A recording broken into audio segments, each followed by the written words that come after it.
এমন কিছু কাজ করে ফেলি যেগুলাতে আমাদের ঈমান নষ্ট হয়ে যায়। ঈমানটা বাঁচিয়ে রাখার চেষ্টা করবেন, নামাজ পড়বেন। তিন সমাতে মানুষের ঈমান থাকে না, তিন সমাতে মানুষের ঈমান থাকে না। এই অবস্থায় যদি কেউ মৃত্যুবরণ করে, সে মুমিন থাকে না, মুমিন হয়ে মৃত্যুবরণ করে, গুনাহগার হয়ে মৃত্যুবরণ করে। সর্বপ্রথম হচ্ছে কোনো ব্যক্তি যখন জিনাতে লিপ্ত হয়,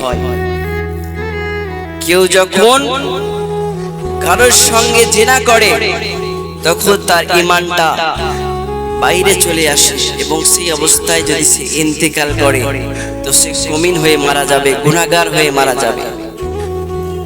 দ্বিতীয় নাম্বারটা হলো কেউ যখন নেশাগ্রস্ত অবস্থায় থাকে,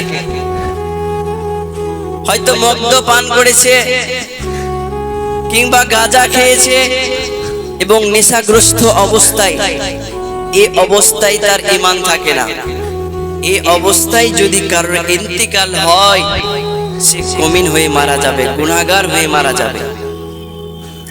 আর তিন নম্বরে হচ্ছে কেউ যখন কারো মাল ছিনিয়ে নেয় বা চুরি করে। দেখবেন অনেক মানুষ অসহায় আছে, যারা শক্তির গরম দেখিয়ে টাকা পয়সা, জমি জায়গা, বাড়ি গাড়ি সমস্ত কিছু ছিনিয়ে নেয় এবং অসহায় ব্যক্তিটা মনের দুঃখে তার দিকে তাকিয়ে তাকিয়ে দেখে। এই অবস্থায় যদি সে মারা যায়, তো সে মুমিন হয়ে মারা যাবে, গুনাহগার হয়ে মারা যাবে। অতএব আপনারা রাসূলে পাককে ভালোবাসবেন, ঈমানটা বাঁচানোর চেষ্টা করবেন। একবার